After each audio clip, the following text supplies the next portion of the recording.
How we doing? Good. Welcome back. Thank you. All right, we'll start with questions for Coach Bumphis.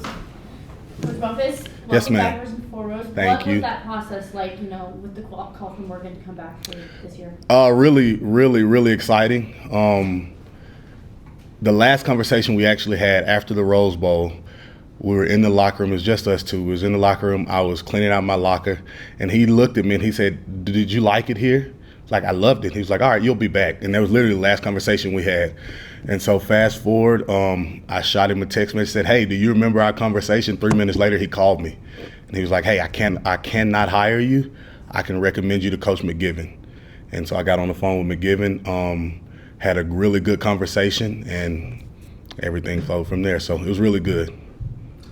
So, returning here to Utah, what's it been like refamiliarizing with the program, with the players specifically? It's been really good, awesome. Obviously, a couple of guys in the room I've known, but just a lot of things around here, like the energy's new, but Utah football is Utah football. There's not a whole lot of difference.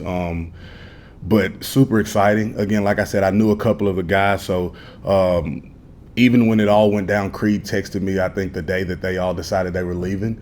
And, "Hey, I'm calling Coach Scally. We need to get you back here." So it was exciting just to have people that want you back in the building, and then to actually see it come through was really exciting for us. How has Braden Pagan performed so far this spring? Obviously, he has familiarity with the offense. What kind of advantage does that give him, and has he been able to kind of help teach other people in the room? Yeah, he's been good. Just comfortable. That's the biggest thing I would say. He's comfortable, able to go out and play full speed. But again, a lot of the room is doing that right now. Obviously, there's still a lot of details and things we need to clean up. But him being in the system, it just gives him a level of comfortability that a lot of guys didn't have early on. So, and as far as helping the other guy, he's been great. Right, he got voted to the leadership council, so just that presence in the room of a guy who knows exactly what to do, knows what coach wants, it's been huge for not only them but me as well. As I'm learning it also, it's been really good for us. You've been on an SEC staff now. I'm curious, just what were you kind of able to take away from that experience and now apply it back to Utah now that you've kind of been at other stops? Honestly, it's not a whole lot different. Ball is ball. It doesn't change. It's just the terminology, the things you say, the way you do things. But as far as the coaching styles, man, it's really hard to beat what goes on in this building. Again, I told Coach Shaw this. As a player and a coach, you will get exposed if you're not comfortable in what you're doing and you're not confident in what you're doing.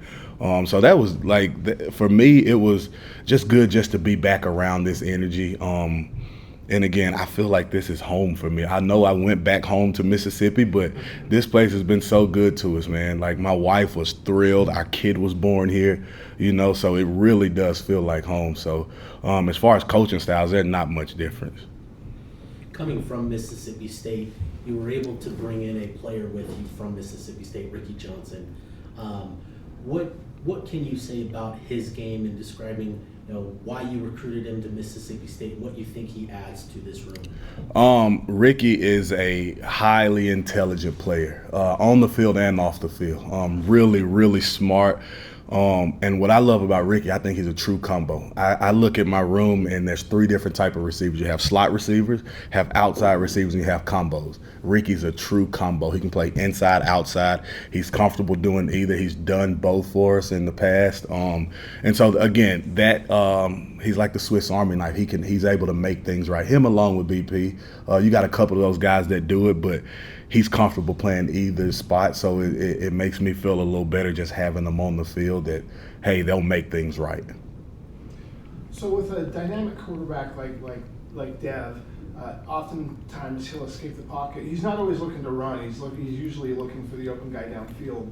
How do you teach, especially with the new guys, how to get in sync with him in terms of things like the scramble drill and that sort of thing? And on top of that, just how do you get your guys to get chemistry with these quarterbacks so that they have that that sixth sense of knowing what somebody's going to do, and when a play breaks down, they can make it successful? Yeah, the chemistry deal is a lot on those guys taking ownership, right? That's so much throwing in the off season.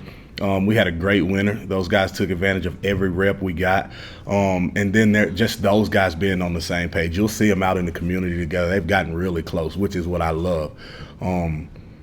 They're able to go to bat with each other. And as far as scramble rules, that's when some of the biggest plays in football happen, right? Guys lose containment on the quarterback, and then as receivers, there's rules to it, right? Short go deep, deep come short, but it's just having rules to the chaos.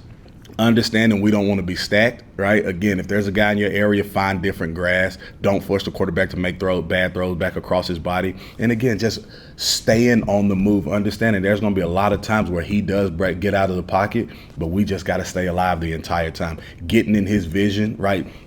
Just staying mobile and making sure we're showing up for him and giving him options to push the ball downfield. Joe with the last one. Obviously, you were here when Scally was DC, but nowadays head coach. What makes Sam unique as a leader? He is one of the best teachers I've ever been around. Again, not just for the players, but for us in staff meetings as well. His biggest deal is make sure that there's clarity, tell these guys exactly where they stand, and make sure they understand why we're doing what we're doing.